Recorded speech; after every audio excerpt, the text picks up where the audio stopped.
In this module, we will study the following. People as resource. Human education. Growth of education sector in India. Government initiatives to promote education in India. Health. Economic activity. Types of economic activities. Occupational sectors. Government of India has taken several measures to promote education, such as the planned outlay on education, which was only 151 crore rupees in the first plan, has increased to rupees 3,706.90 crore.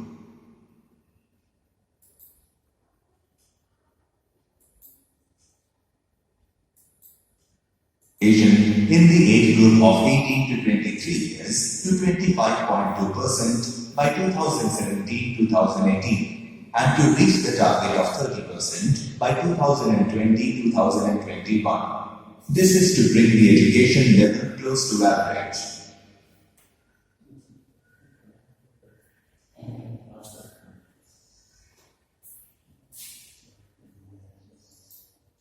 As a percentage of GDP, expenditure on education has risen from 0.64% in 1951-1952 to 3% in estimated budget of 2015-2016 and has remained stagnant around 3% from past few years. The strategy is directed towards increasing access and quality, adoption of state-specific curriculum modification, vocationalization, and networking on the use of information technology.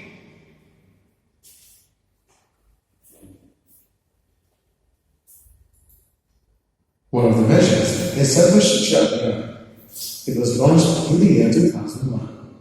It aims to universalization of elementary education amongst children of 6 to 14 years age group in a time-bound manner with the partnership of state and local government and community. By far, its achievements are notable. 3.09 lakhs new schools have been opened and construction of 2.55 lakh school buildings till September 2010 was targeted. Simultaneously, bridge courses and back-to-school camps have also been initiated to improve the enrollment in primary schools. Another program initiated by the government in 1995 is Midday Meal Scheme, which aims to improve the nutritional status of children and encourage attendance and retention of students in schools. Achievements. During 2013-14, about 10.45 crore children studying in about 11.58 lakh schools benefited under the scheme.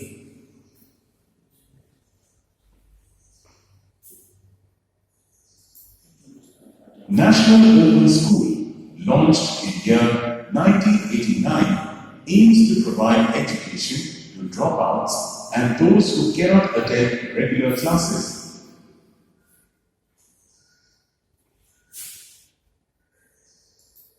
Kendriya Vidyalayas.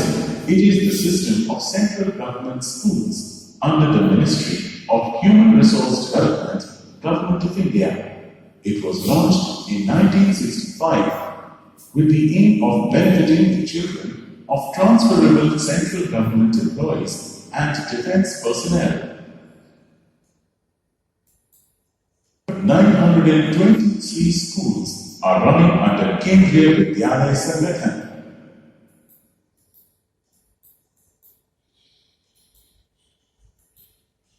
Navodaya Vidyalayas was launched totally.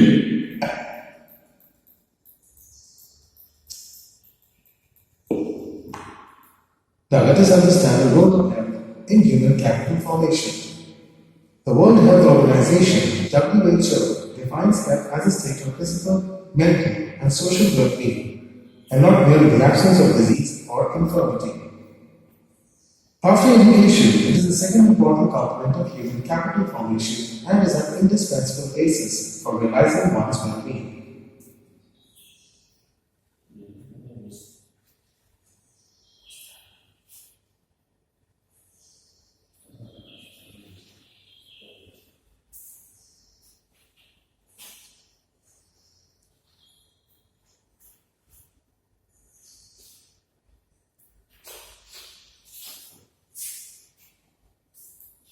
A healthy labor force is more productive than an unhealthy labor force.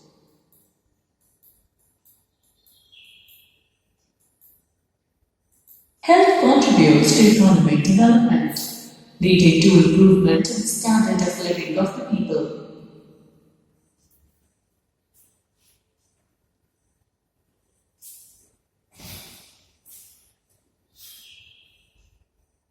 It spares resources that otherwise have to be spent on treating illness.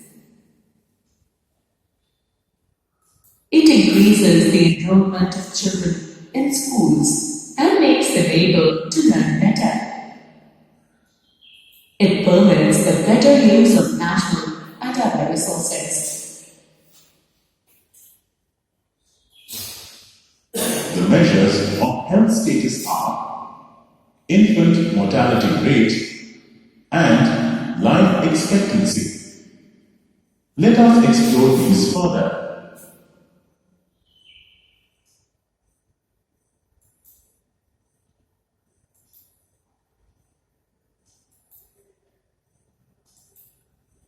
Infant mortality rate. It refers to the number of deaths of infants under the age of 1 year per 1,000 live births in a given year.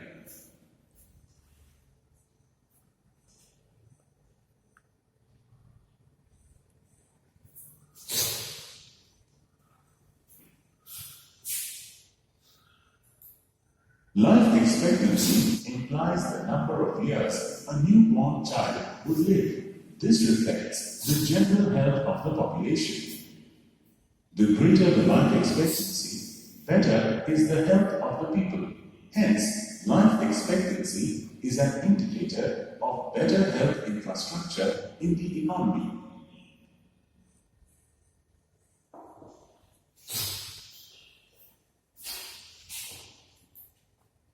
Let's explore how far we have achieved in terms of health. There is considerable increase in number of institutions imparting medical education and health facilities in India. The number of doctors and nurses has also increased. The following table shows that the measures adopted by the government have increased the life expectancy to around 68.3 years in 2014. Improvement in longevity of life is a good indicator of life marked by self-confidence. IMR has also gone down from 147 in 1951 to 34 in 2016. It indicates the improved protection of life from infection and improved nutrition and care to mother and child. Similarly, improved birth rate and death rate had dropped to 20.4 and 6.4 respectively in 2016. The shortcomings of health sector in India are as follows. The number of doctors, nurses and hospital beds per 1,000 are much less in India as compared to advanced countries. Total expenditure incurred by the government to provide health facilities is not enough to meet the growing needs of the people. Health facilities in rural areas are utterly inadequate.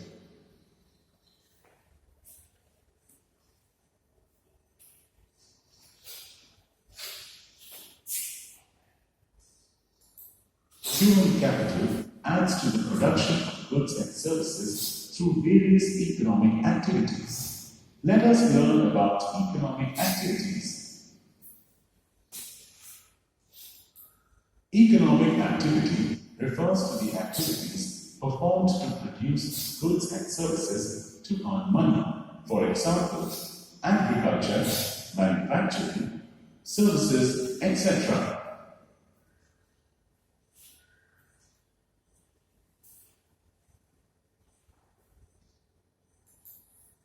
People through various economic activities convert raw materials into useful goods. This increases national income and contributes to economic growth. For example, people working in fields, people working in factories, etc.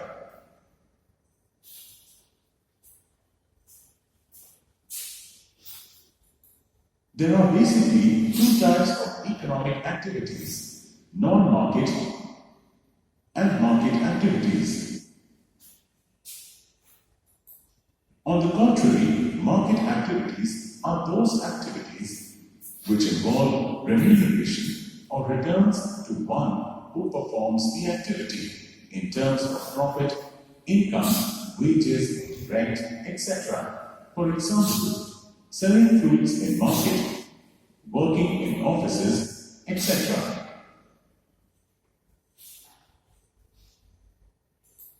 All market activities are associated with different occupations like farming, tailoring, construction, teaching, nursing, etc.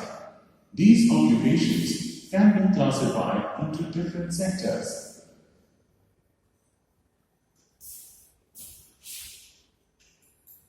Non-market activities are activities which include production for self-consumption, for example, cultivation for self-consumption, construction of hut for one's own family, etc.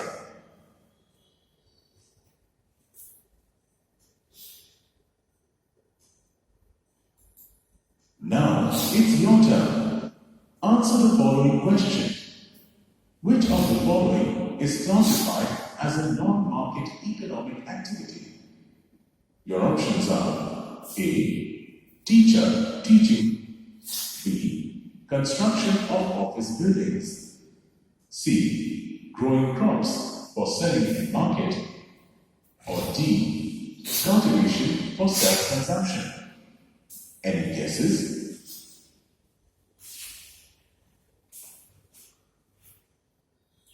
The correct answer is D.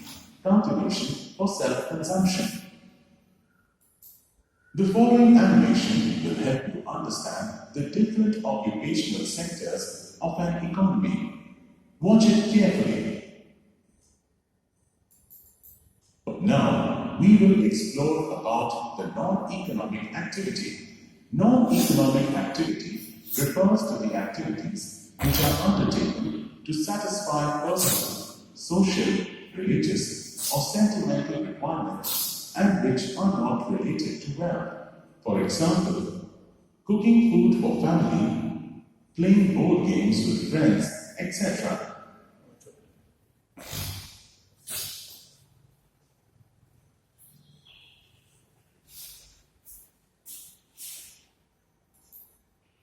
The objective behind these activities is not to earn profit or any other monetary gain. People are engaged in these activities out of love, sympathy, patriotism, etc.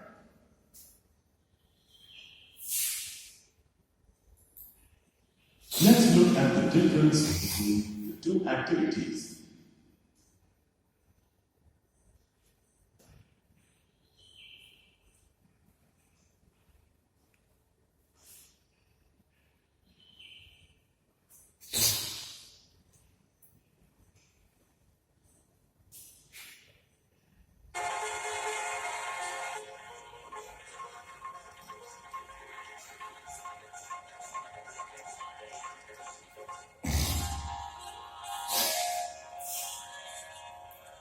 Gender discrimination is the issue which generally arises when working conditions are concerned. Both men and women form the total workforce. However, the working conditions of women workers are different from their male counterparts.